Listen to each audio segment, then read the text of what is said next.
Alright guys, welcome back to MTG Cardz and Review. My name is Chris. Thanks for hanging out with me, guys. Today we are going to go ahead and finish up what I kind of started here. And that's building this double feature deck from extra double feature cards. So basically I got most of it done. All I got to do is whittle down basically a little bit further. 1, 2, 3, 4, 5, 6, 7, 8, 9, 10,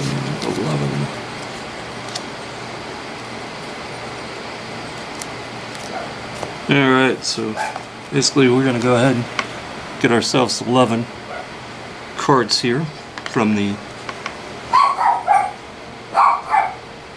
basically the enchantments, instances, that sort of thing, to basically put the deck together here.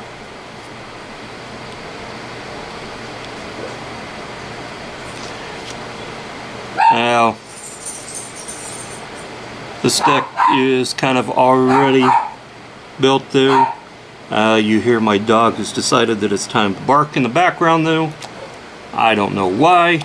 He has decided it is time.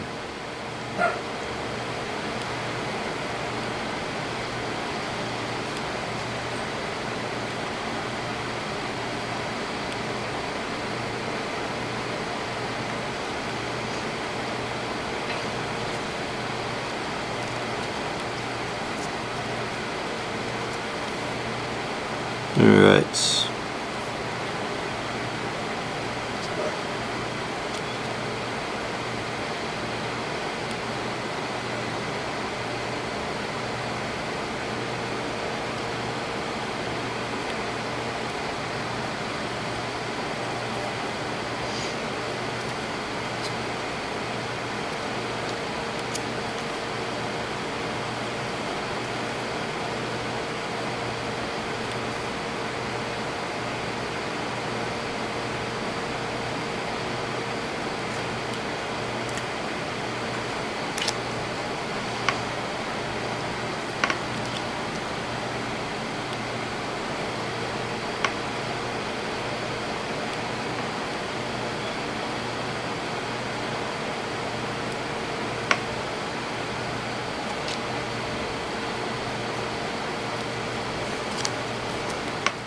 Okay, so just basically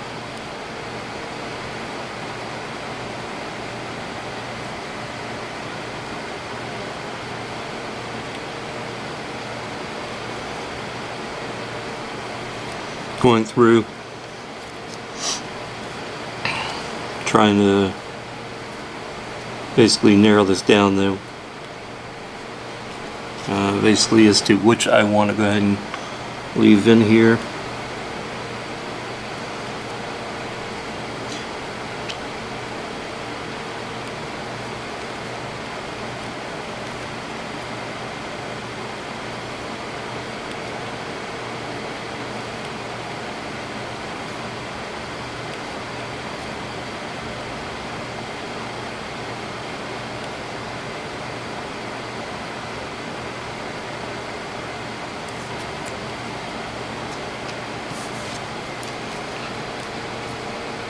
Right.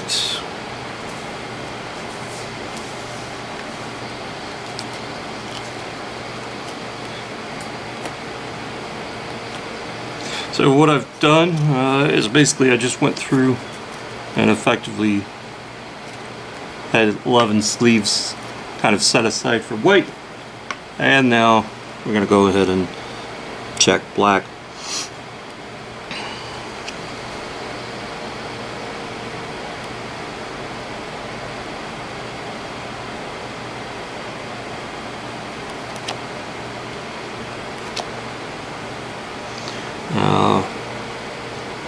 So this is a black and white deck with definitely more looked upon or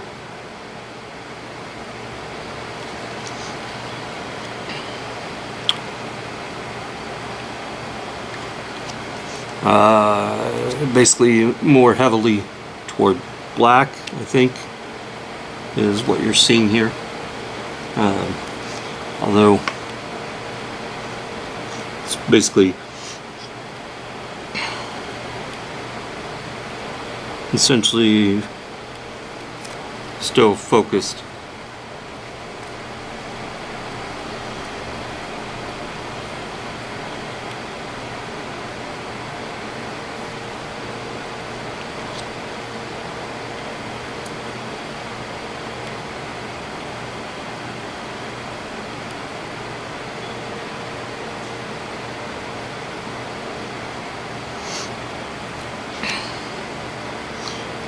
Alright, so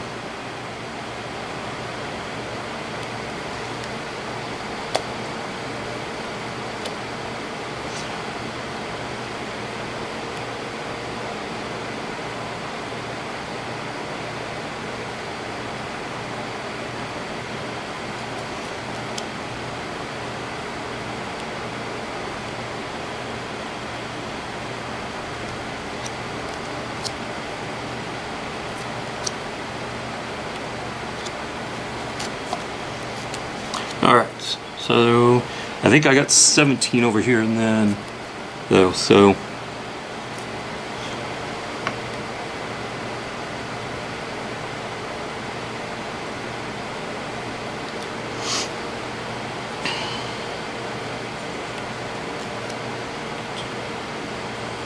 five, 6, 7, 8, 9, 10, 11.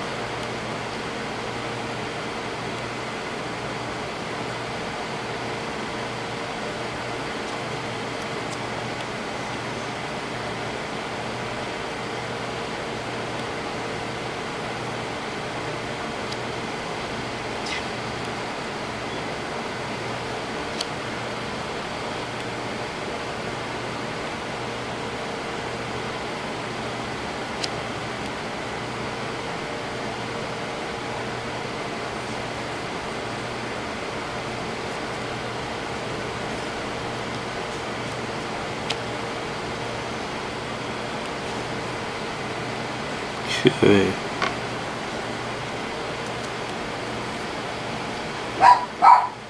And there goes the dog again.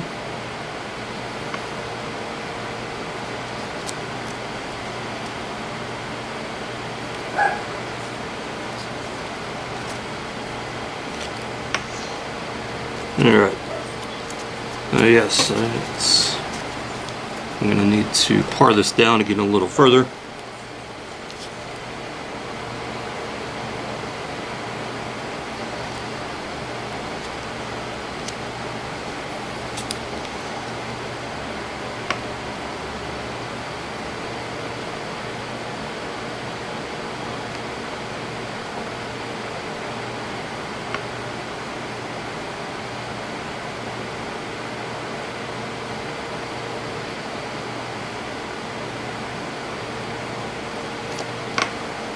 So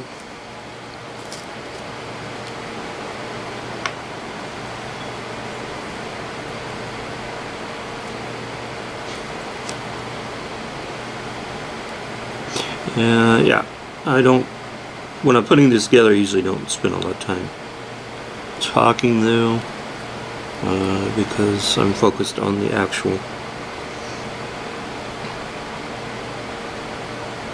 process here. Okay, so also, since I've basically eliminated any sort of cards dealing with basically or dependent on day-night, then that's also where you can, if you're not focused on day-night options though,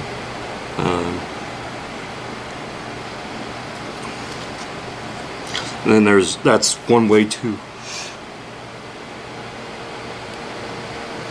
weed out cards though, that you may not need or want though, or that may not be useful.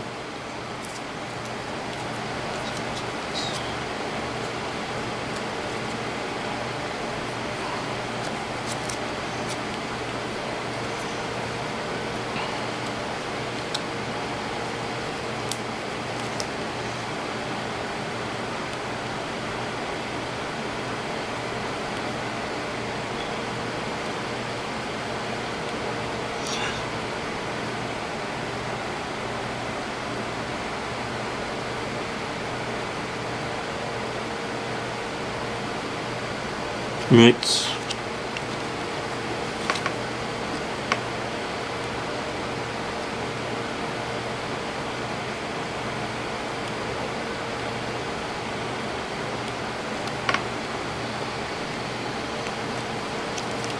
Okay, so let's see where we're at.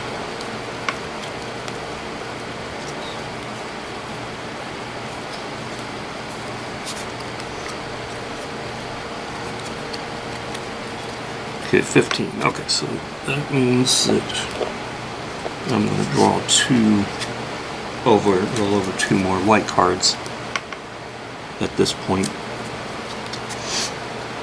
to basically finish out this deck.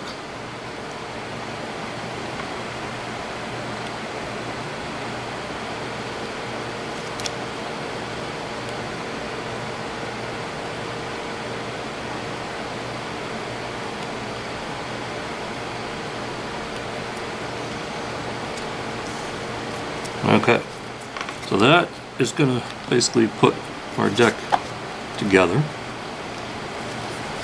Alright, so we're going to go ahead and we'll add these basically. So, okay, so the other thing that I will basically make note of here is that one, I may have to swap some of these card holders out, or the sleeves out. Yep. So I will say that one of the things that I've discovered, though, is that, at least personal opinion preference, though, is that side loaders make it a lot easier to do and sleeve the cards in decks like this. Now, I will also say that back in the day, I would never have sleeved my cards. And there goes the dog again. So I would never have, I guess, so back in the day, sleeves weren't around. If sleeves were around, I don't know if I would have sleeved anything per se, though, other than maybe my... I take that back. I would have sleeved a few things if I would have had sleeves, though. I would have sleeved things like basically the old double or dual lands, I should say. Those would have gotten sleeved. But for the most part, though, played the game, played the cards, though, there wasn't sleeves. It was like playing with a deck of cards, just a different version of a deck of cards. You basically had essentially Magic cards, or Star Trek, or some other versions of cards. So, and all you have to do is you find some old cards, though, from back in the day, and you can see exactly the wear that they took, basically wherever they were played, though. Nowadays, though,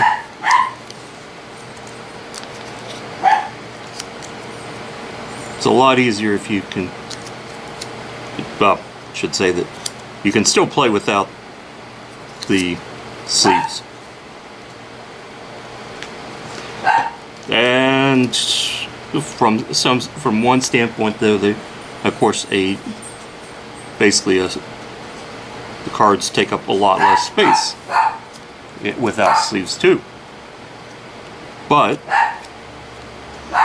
it also means that the cards are definitely going to have a played feel to them, appearance, though, etc. Whereas being sleeved, though, means that they're going to be protected, and that, of course, makes it all the more basically important, though, if you're playing with basically a deck that needs to be protected. Or more to the point, though, let's say that let's say not even deck. Let's just say that, let's say you were building or putting a deck together, and you were going to have in that deck, say that you wanted to be able to put something in there that was, you know, really nice, really cool, but also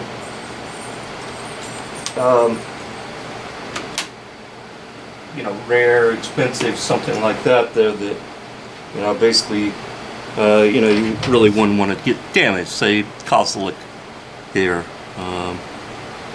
foil version though, or an underground tomb. Or let's say that you wanted to go and you were going to do something even more old school, and you were going to go play with, you know, dual lands, original OG dual lands. At that point though, you're going to sleeve that particular card or cards, certainly, to protect them. Okay.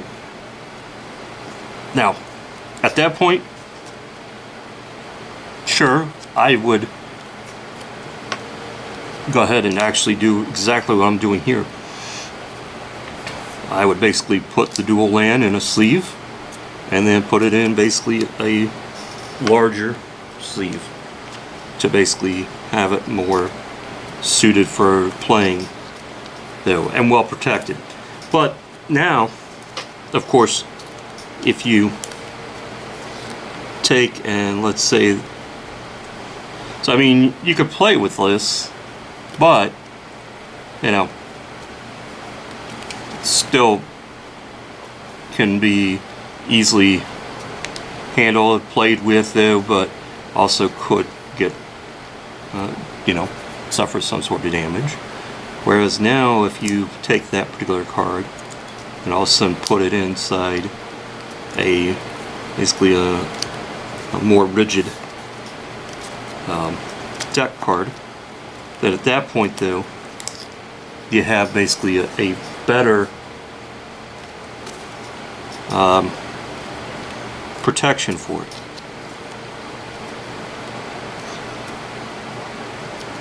I will say that some people protect their cards more than others though. Everyone has their preference though. I've just basically come to the conclusion that there are basically, I like protecting my cards now. I guess maybe because I'm older, because I'm thinking that, you know, that basically, you know, down the road there, whatever the case may be, certain ones are going to basically, this way they'll be basically well protected though, regardless of what kind of play they may or may not get or see though, how much play they get though, it all just depends. So that's just my thought at this point though. We'll basically go through this entire deck here further as I continue though. This is basically going to kind of wrap up or conclude the double feature part though. Tomorrow is Friday, and normally I have a Friday off. However, since I've had the week off, well, Monday through Thursday off today, and basically been doing some things and just chilling, taking care of the animals though, as my wife and kids and her sister are all basically off at this point. I am basically going and doing stuff like this, and so I decided that, you know, what I really should do is go, well, I decided that a couple of things. One is Wouldn't hurt to go in to the office, into work though, on Friday, on my, technically my, one of my real days off, and basically pick up a few hours in the morning though. And so that's what I'm going to do. I am going to go in, pick up a couple of hours, to basically make a little extra money, to basically get ready for some things though that will be coming though, and basically, you know, also taking care of, you know, bills and stuff and other things, and you know, fun stuff that we all like to pay. Also give me the opportunity to go get gas though, and also not have to worry about doing it after work, at least. So as I mentioned, there is an advantage for me from working from home when that was going on. That meant didn't have to worry about gas that much though, wear and tear on my car, those sort of things. But now that I'm back in the office though, the wear and tear though is of course something that I wish I could avoid, but you know, I can't avoid that. However, gas is something that I also can't avoid. And of course, gas is not what it was,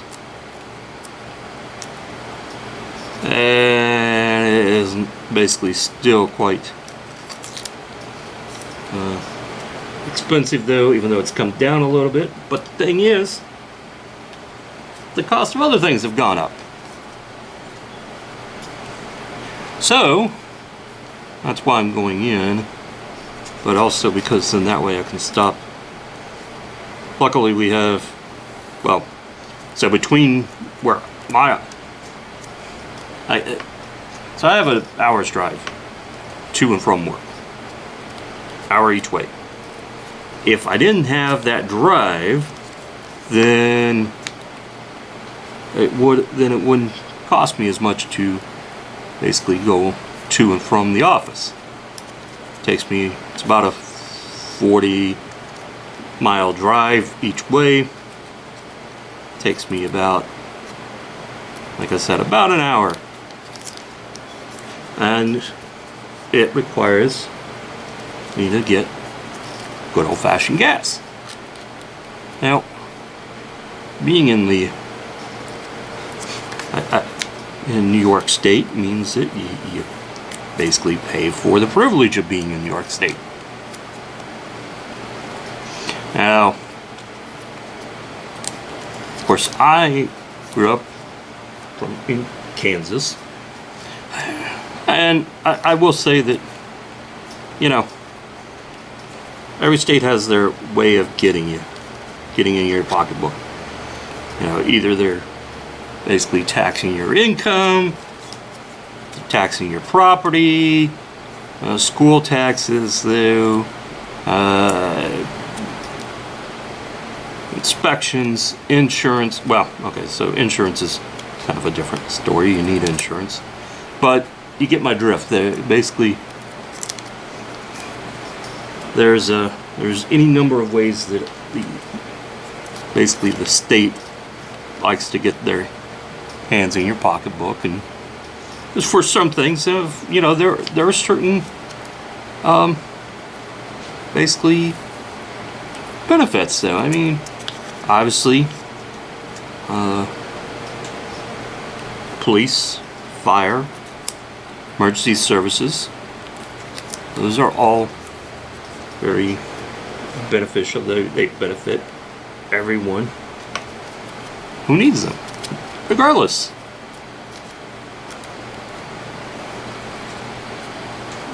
Taxes on gas though, is supposed to benefit the maintenance of roads and infrastructure.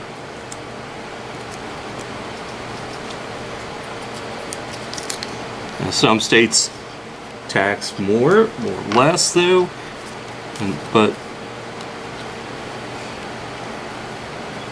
you know, whenever a politician, okay, so this is going to be more of a general thing, but used to be, and probably still is, a joke that went around and went something like, how can you tell when a politician's not lying to you? When their lips are not moving. Basically, when they're not talking, that's the only time you can tell that the politician is not lying, not telling you something though that is a half-truth or basically some other basically misrepresentation though of what they actually have in mind.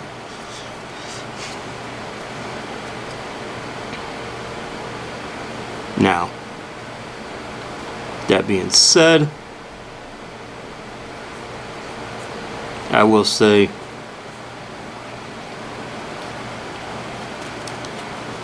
not all politicians are the same though.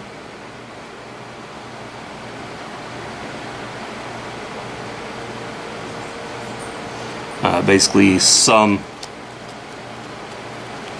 politicians do genuinely care and do make the best effort. And there's my dog, a little Chihuahua, telling the bigger dog that she's the boss and that he needs to remember that.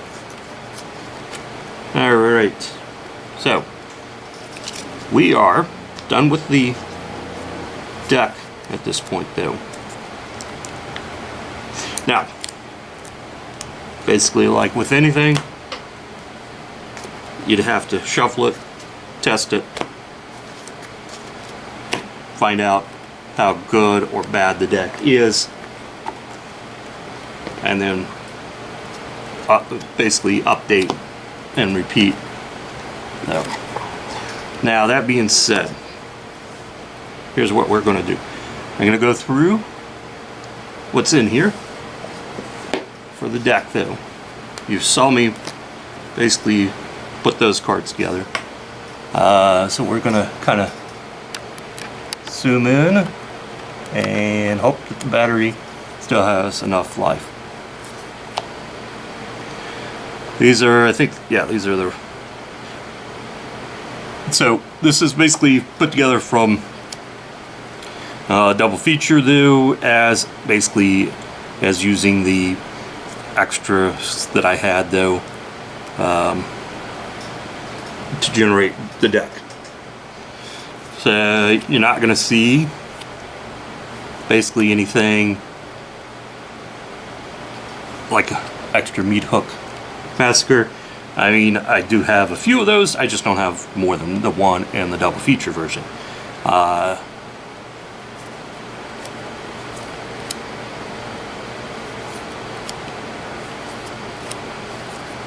Now, obviously, plains, or swamp, plains. I guess I should have. Okay, so we'll go back here. Gavany, Silversmith, the Slaughter Specialist, Blood Vial Purveyor, Flesh Taker, the Dread Feast Demon, Honored Heirloom, Lysia, or Lysia, Elisa, Forgotten Archangel, Adrenaline, Resplendent, Cather, the Hopeful Initiate, a couple of those, the Cemetery Protector, Sigardian Summon, and the Dollhouse of Horrors. We'll then continue here, more. So I did get Unholy Efficient, the Clarion Cathars, Ritual Guardian. So the lands, another Clarion Cathars, the Vampire Interloper, Unruly Mob. The swamps and the plains came from basically the Innistrad Vow or Midnight Hunt, Vampire Interloper, Plains, Unhallowed Phalanx, Stormkirk, Blood Thief, the Griff Rider. Just because I made Court and the Courier Bat, Eastwald Shield Basher, Muckroot, Behemoth, Rider, another Plains, Hobbling Zombie, Griffwing Cavalry, Diregraph Horde, Cavalry, Zombie, Siege Zombie, Shattered, and then of course, now I had one of these, Shattered Sanctum, but I did go ahead and pick up basically a couple of extras. Undead Butler, Dawnheart Geist, the Arkghoul of Thraben, Plains, another Arkghoul, the Swamp, and we got a Vault of Champions, Swamp, Shattered Sanctum, so we got a set of 4, and then we got more swamps and plains in here though. Oh, and then we've got Giza, Glorious Resurrector, and Sorin the Mirthless. And then of course you saw these here that basically were added though as part of this deck as well.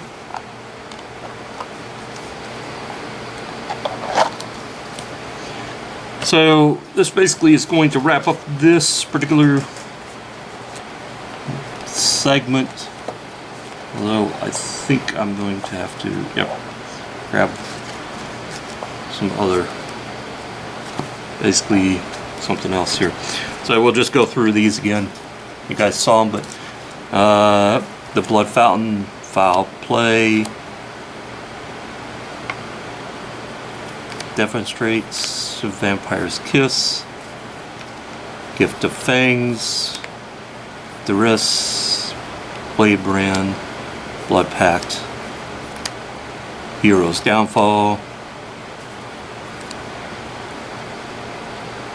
Narcothasi, Crawl from the Cellars, the Guardian's Imprisonment, Adamant's Will, Sanctify, Sun Gold Barrage, Sanctify, Sun Gold Barrage, Adamant's Will, Piercing Light, Guardian's Imprisonment, Candle Trap, and Flare of Faith.